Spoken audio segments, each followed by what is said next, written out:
Hello, everybody. This is Raul Handa, your host for the FFTB Show. Welcome to the FFTB Show today, where we bring you inspiring stories and expertise from industry leaders. Today, we have an extraordinary individual whose dedication and expertise in pediatrics and neonatology has made a significant impact in the UAE and abroad. I have with me Dr. Monika Kaushal. Thank you so much, Dr. Kaushal, for joining us today. Thank you so much for the invite. Thank you. So Dr. Kaushal is the lead of the Department of Pediatrics, and she's the medical director at the Emirates Specialty Hospital. She has over 18 years of experience, and today we're here to have an interesting conversation with her, debunk a few myths around pediatrics, and understand how she has made an impact on people's lives. As always, do follow us on our social media channels. We're on YouTube, Spotify, LinkedIn, and Instagram. And yeah, if you have any questions, feel free to reach out to us, and let's get it straight into the conversation. So, Dr. Kaushal, kaise hain aap?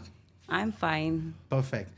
I know we've had an initial discussion, and there's been a lot that I thought about कि मैं आपसे ये पूछूंगा, मैं आपसे ये पूछूंगा, मैं आपसे ये पूछूंगा. लेकिन आप you're doing something that is so critical that I couldn't like कि उस एक घंटे में मैं आपको कितने सवाल पूछूं, right? So I've got a few questions that I wanted to ask you. First of all, you're a mother, you are a daughter, you're a sister, you're a wife, you are an accomplished individual, almost 20 years as a doctor. Can you tell us a little bit about what inspired you to join healthcare? I know you come from the army family. So let's first, tell our audiences as well कि बचपन से था कि doctor बनना है या एक दिन आपने बोला कि यार अभी डॉक्टर बन जाते? How was it? So first I want to correct you. It's more than 30 years. Oh, wow. Okay. So I may look young, but it is more than 30 years. Yeah. So actually, to be honest, I have been more inclined towards my father and had always kept him as in my ideal all throughout my life.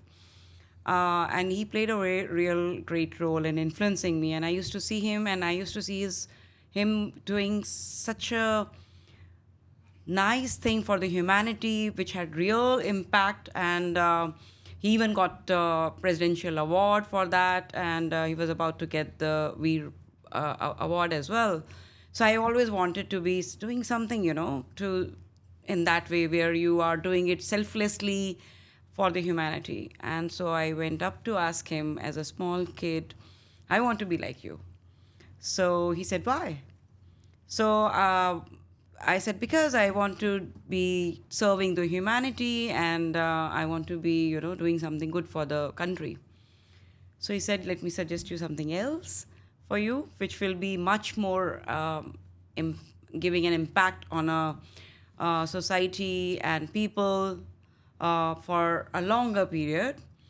And he says, soldier's life is short, so yours would be, throughout you till you die. I said, wow, what's that? He said, be a doctor. And he said, you are going to change people's life by, healing them and bringing smile on their faces. Plus, it's like a thing which is going to, as a female, he said, I think it's a very, very respectful career. And in our society, it's really taken up as a thing. So I just said, okay. And after that, I'd never looked back. And I just had that focus in my mind. Wow. So you've always been a daddy's girl, right? Yes. Okay, father's daughter. Interesting. How many children have you taken care of? I can't even count. They're countless, They are in maybe lakhs or maybe more. Yeah. Wow. So, yeah. Why neonatology? When I was reading about it, you brought neonatology to UAE. You set it up in Zulekha Hospital from scratch. I remember we spoke about it. It's a very complex thing. I know you deal with preterm babies. Yeah. And I have some questions around that I will get to. But, you know, like you said, when you're delivering a child, your job ends there. You deliver the child, it's done. But as a neonatologist, your responsibility is to make sure that that preterm baby actually gets to live the rest Yeah. of their lives. It's a very sensitive and a very critical role. So why neonatology out of all the other things that you could have done? One thing which is very interesting and really we get thrilled, like if any other adult physician, intensivist, saves someone's life, he's adding maybe 10 years, 20 years maximum to someone's life. When we save, it's like 80 to 90 years we are giving to the world. That's really very thrilling. And if you see, like while I was doing my medical school, I found that the neonatal mortality rate in India was very, very high, and we were quite behind, if you say, from the Western world. This really made me feel why. Why should our babies die? And it's so like, 7 months, 8 months, mom has kept and, looking forward to have a baby. So that made me, think that let me do something which should save life. And I know it is very intense kind of our it's not easy job. It's a very intense job, and it's not only dealing with the life of the baby but also emotions of the parents and the family. So we have to be very delicately handling them.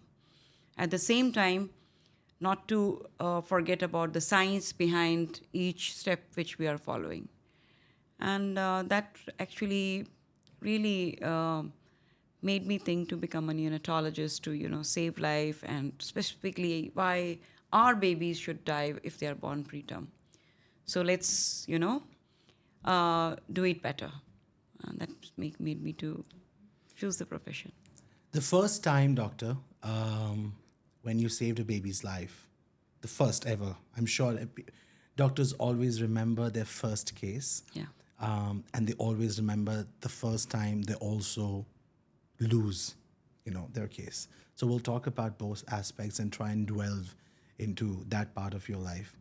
When you started, the first time you saved a baby's life, how was your feeling? What did you feel at that time? Did you feel that, yes, all the studying and all the hassles that you went through in your life, it has been a struggle,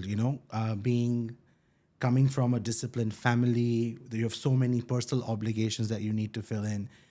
How did you feel when you saved that first baby's life?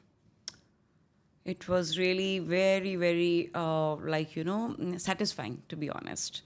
You feel really satisfied as a doctor, as a human being. And when you see the smile in the parents', face when you save that baby, it's really, really, you can't actually compare with anything else. You can't compare with money, you can't compare with any monetary things. And it's really satisfying. I mean, and nothing else, I would say, has ever made me more happy than that particular moment. Interesting. Yeah. And what about the first time you couldn't save a baby? Very disheartening. You start asking questions to yourself. You start questioning yourself.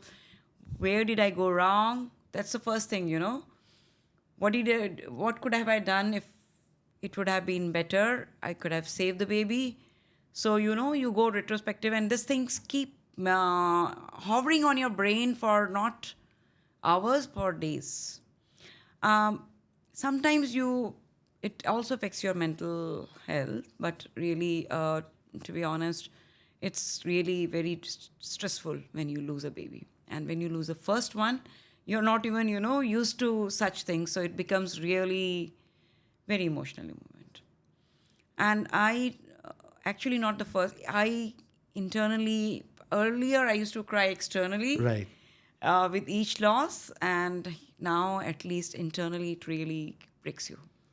And how do you gather the courage to tell the parents of these kids that, you know, because, you know, when you, I mean, it's a very, you're a mother yourself, you know, the emotion that a mother and a father, expecting father are carrying, and hoping that they can spend the rest of their lives with their kids.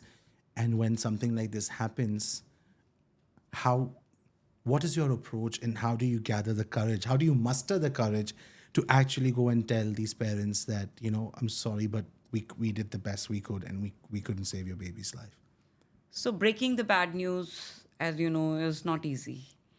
And but what I actually do, and I tell everybody to do, is be transparent and be honest and be sincere. And talking to the parents really helps. So it's not like, you know, it should not be your first conversation. So you have to I start talking to the parents antenatally. That means before the baby delivers. So you get you need to make a bond between yourself and the parent, so that the parents start understanding what you are, what you're going to do, what can go wrong, what can happen to your baby. So they are already, primed about positive as well as the negative things which can happen. And every day I make it a point that I talk to the parent and tell them what's happening to the baby. So 80% of the time they are well prepared because they know every time what's happening and what's gone wrong. But 20% of the time it comes as a surprise. And it has come many times to me, like, I myself, like, baby was doing fine. What happened, doctor? How it happened? What went wrong? So that time is the most difficult time when you have to break the bad news. And that also in some way help by, if you tell what could go wrong in any such situation, so that they know from before that, yeah, this could have happened. Then it becomes a bit easier for you to break the news. But what I do is I make them comfortable. You have to be full empathetical. You have to take them to a room which is, purely Right. private, and they should not be exposed to others, so that, they should feel quite confident and let out their emotions.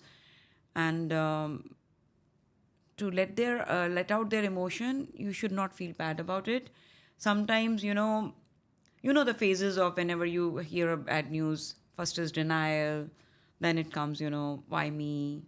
Then what you did wrong, maybe, there is always a blame. And then I know all, so I allow all those emotions to happen. I never ever lose my thing that, oh, I did so much and why should they talk to me like that? I have never ever let that out, because I know as a mom, how would I feel, when this happens. So you should let them emotions be out, be empathetical, ask for help if they want some other help. Sometimes, you need spiritual help. They need someone, you should allow that to happen. And sometimes they need usually it's a closed NICU, so that only parents are allowed in. Right. Because of the concerns of the safety, infection, and things like that.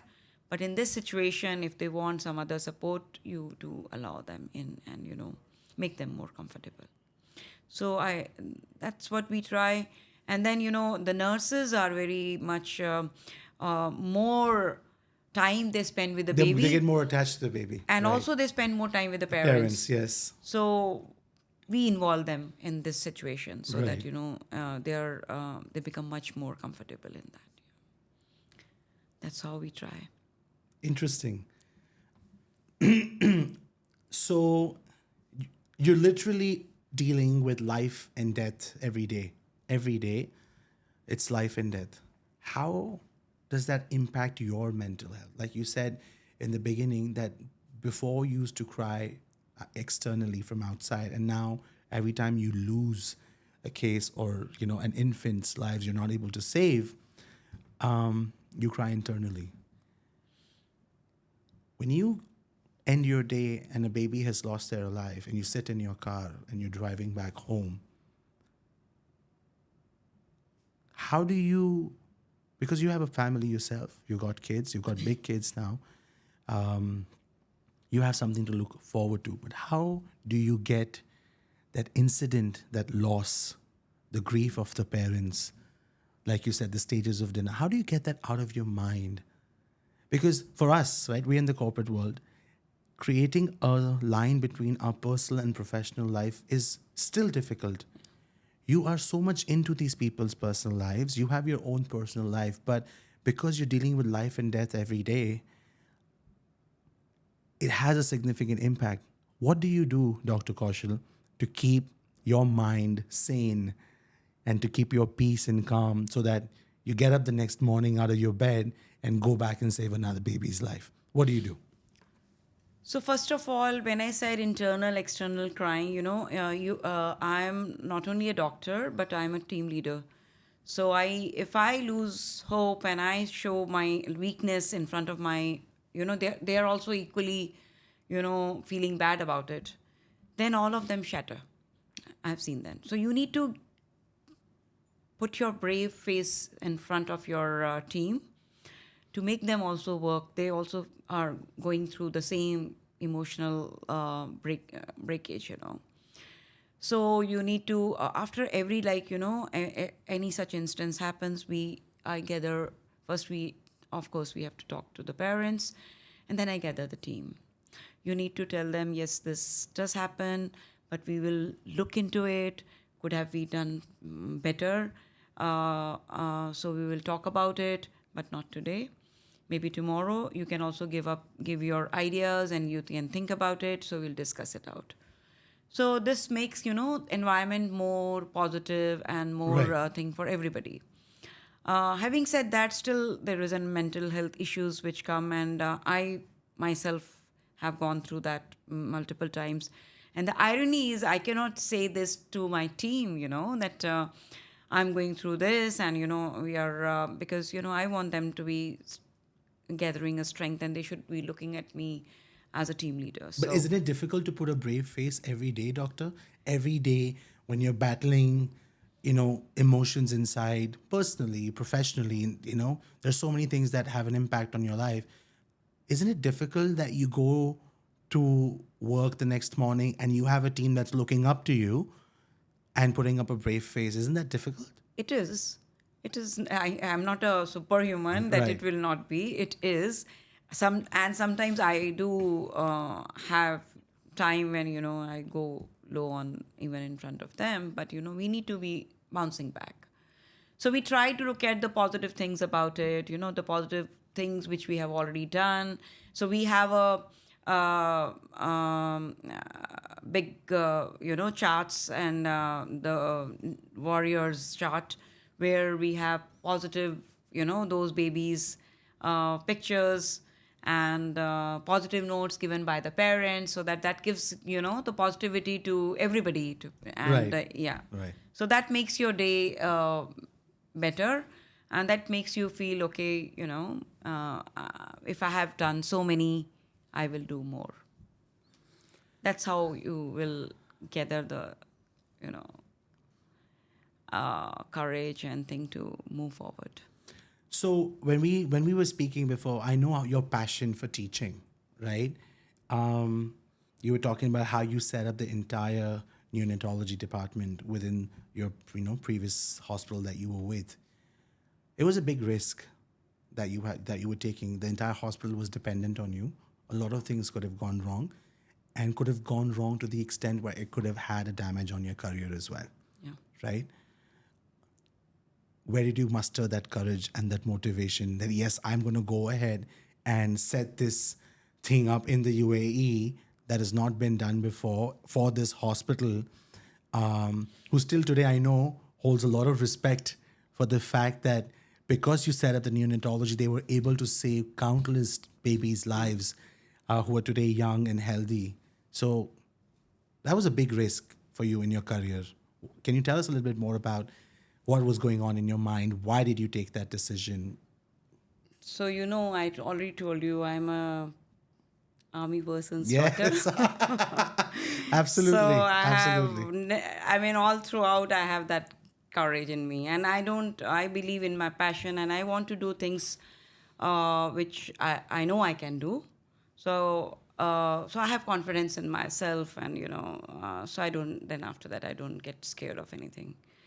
So I remember I used to participate a lot in debates and things like that, and my mom used to sit and she's in the audience, and then she will be very proud, and she said, that mothers around me were telling, oh, she's like an Indira Gandhi, so much Right. courageous Right, and right. without any paper, Right. talking so much. So I've been given that courage and that confidence from childhood. The parents, they give you that courage and that confidence in you. So I was fortunate to get that, and I think maybe some genetic thing might be also playing a role. And my training, I should not forget that my training was from a very, very highly rated, prestigious both universities from India, PGI Chandigarh and All India Institute of Medical Sciences, New Delhi. And plus, I brushed up with the fellowship from UK.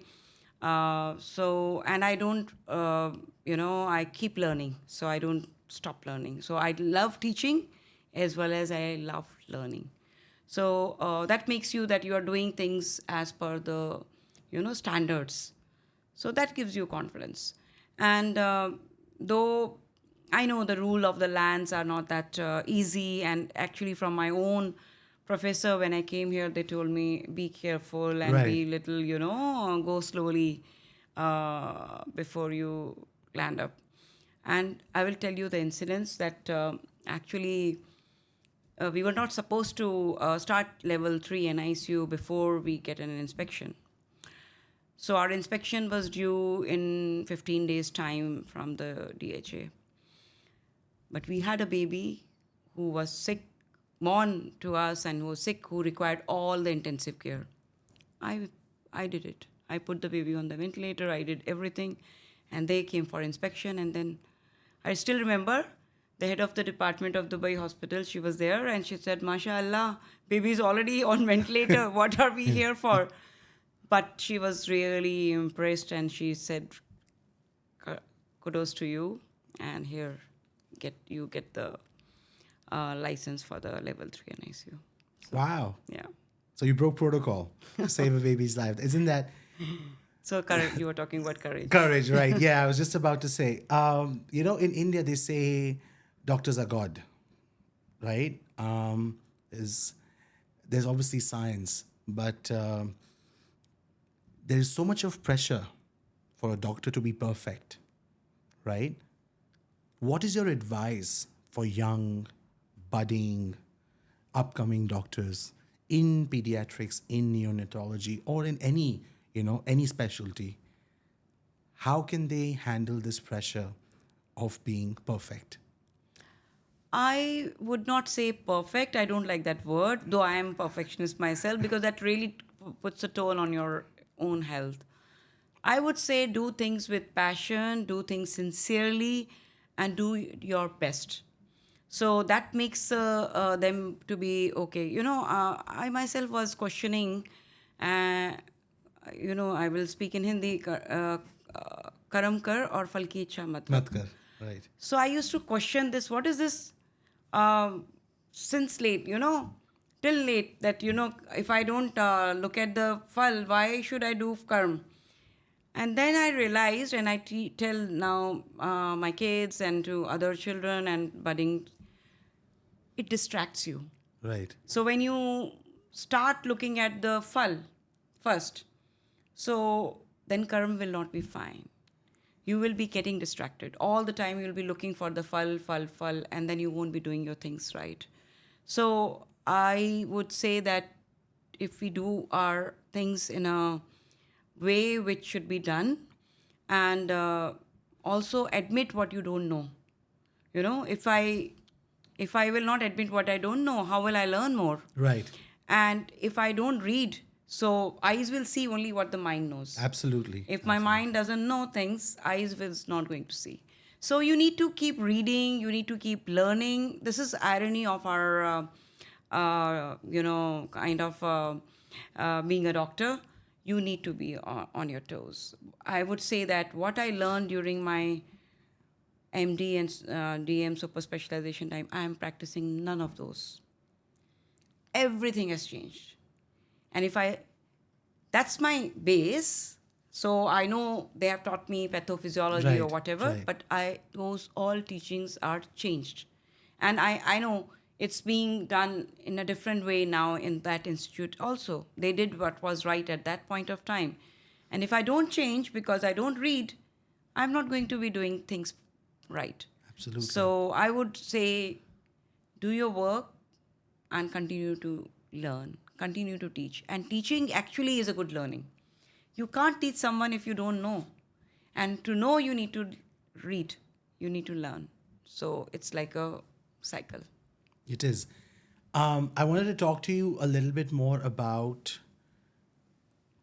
we'll move on to the spiritual side a little bit now. I wanted to understand from you, as a doctor, are you spiritual? Are you religious? Do you believe in karma? Or you're just, you don't believe in any of these? No, I'm a spiritual person. You're a spiritual person. Yeah, a lot. And at the same time, I do believe in karma. So I feel whatever you do, you land up in, if you do good, things are going to be good for you.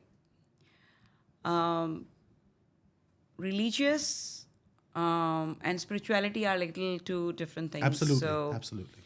I'm religious as well. So, and at the same time, I do respect every religion. And I try to take out best of the things in each religion. I believe none of the religion is teaching wrong. It's we who are actually interpreting in our own way, in our own interest, and making things messed up. Right. But if you see, all the religions teach good things. And I was surprised, that I know that there are only 3 religions. And I was surprised at the number of religions, are existing in this world. There are too many. But all of them are teaching good things. I think it gives you strength. That's the only thing, when you believe in spirituality, you believe in your religion, it just gives you strength when you are in in your weak point. Something to give you strength, that something is there which is going to take care of me. Your parents are there, but they're not there forever, So something is there, so you just need to look upon and walk, with confidence. All right, Doc. So I've got some myths I want to briefly tell us about. Delivering a preterm baby or premature baby itself is a taboo in a lot of countries. The in-laws look at you very differently. Is it always the mother's fault that the baby is born preterm? I mean, is she doing something? Is that the only reason why a baby is born preterm? Can you predict it?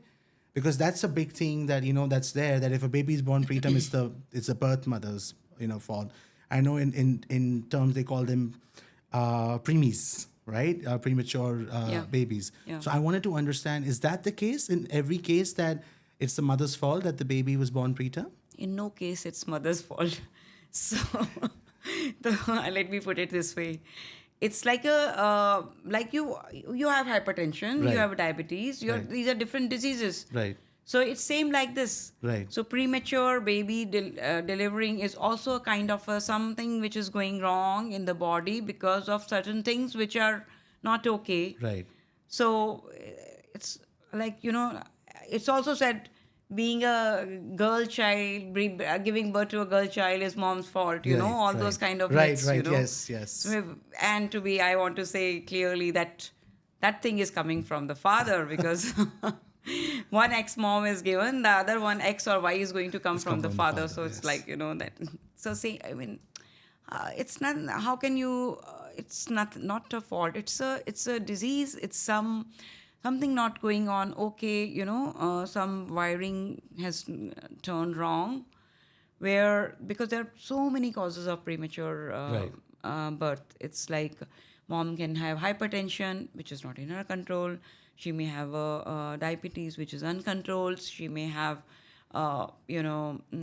some disease which may lead to premature labor. It may also be possible that there is the placenta is not placed properly, not because of her fault. There is because of some infections which she didn't bring. It may lead to infection inside and cause premature labor. Right. Or there may be a rupture of membranes for any other reason, or there could be just sudden bleed. There's so many causes. Right. So none of them is caused by her.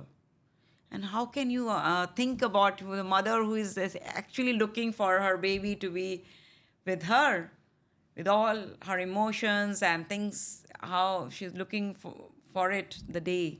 How can she go wrong and do something to cause harm to the baby? Right. No, I absolutely agree with you. Yeah. And that's something that, obviously for our listeners and for our viewers, because in a country like India, it's always the mother who's at fault, Yeah. right? So you're also a pediatrician. Let's talk, a few myths about that. They say that if a baby, like I've always seen this, if a baby is walking early and starts talking early, that means he has an higher IQ and he's more intelligent.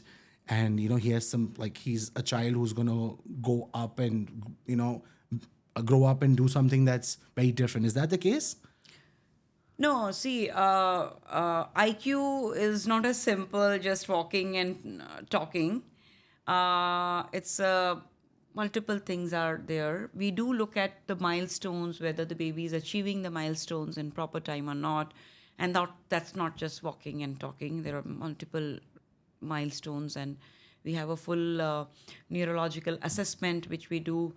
And I specifically, that's why I say that you should be following first 1 year properly to the pediatrician or neonatologist to pick up things if something is not being achieved, the milestones are not being achieved as they should be.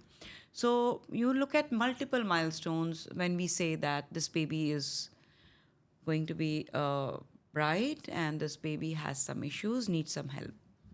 Got it. Yeah. Is it like a fact that a baby, whether the preterm or normal, should be fed every 2 hours? Like the baby's sleeping, you wake him up and you have to feed him because the more milk he gets, the quicker he'll grow, or he'll get more nutrients, or how does that work? No, so it's different for preterm and it's different for a term baby, because the volume of milk for a premature baby, which we can give at one point of time, is not too much because of the stomach capacity. Got it. So they may need a more frequent feeding, but a term baby can take at its own thing. So you can actually wait for the baby to be, even 3 hourly feeding is good enough. There are multiple other things which we tell parents to see when we say that feeding is enough or not enough. It's not just like, 2 hourly, because even if someone is taking 2 hourly feed, may not be taking the enough feed, Oh, interesting. So we need to be sure that how to make sure that the baby got enough milk. If the baby is breastfeeding, you should be emptying the breast, giving enough time for sucking, and making sure that the last part of the breast milk goes to the baby, which contains fat, which will make the baby more satisfied, sleeping for a longer period, gaining weight at the same time. Wow. So there are multiple things. It's also, breastfeeding is a science and mixed with an art. Absolutely. So you need to be looking at that. So Right. just saying that we just waking him up every 2 Aur hours. 2 ghante is pila not- do bas. No, it's not that way. So there's a technique, it's a science, it's an yeah. art. Interesting. Well, we've had an amazing conversation with you, Dr. Kaushal, today. I'll ask one last statement, and then we'll wrap this up. As a healthcare professional, as a leader, as a mother, as an educator, what is one advice that you would like to give that our listeners and people that are watching this podcast and this interview can apply in their lives, which you have applied personally, professionally? What's one advice that you'd give? Again, the same thing. I don't say that, now earlier you become either a doctor or an engineer. That was, the thing in India. And there are a whole lot of so many things are around. Go have look around. See where you are really passionate of doing things. You may be passionate on something else. Yesterday I met one of my cousin who said I wanted my son to be there in US doctor, but he doesn't want to do it. My father is a doctor, and he also wanted, and this guy wants to become a business MBA, something like that he's doing. I asked him, why do you want to do that? So he gave me so many things to show his passion for it and what's his vision. So nowadays kids are very smart, but you need to expose them to let them decide what they are passionate about. And if you are passionate, sincere, any career you choose, you will succeed. This is my advice. Thank you so much, Dr. Kaushal, for being with us today. I've had an insightful conversation. Thank you so much. And, we're very happy and thankful to you for spending some time today. Thank you. And I look forward to seeing you again, to talk more about what you're doing. Thank you so much. Thank you. Thank you.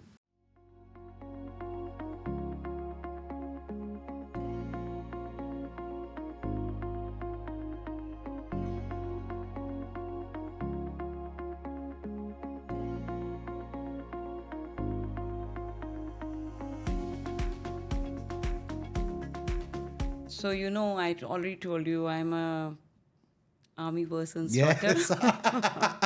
Absolutely. So Absolutely. all throughout I have that courage in me, and I believe in my passion, and I want to do things which I know I can do. So I have confidence in myself, and so then after that I don't get scared of anything. So I remember I used to participate a lot in debates and things like that, and my mom used to sit and she's in the audience, and then she will be very proud, and she said, that mothers around me were telling, oh, she's like an Indira Gandhi, so much courageous and without any paper, talking so much. So I've been given that courage and that confidence from childhood.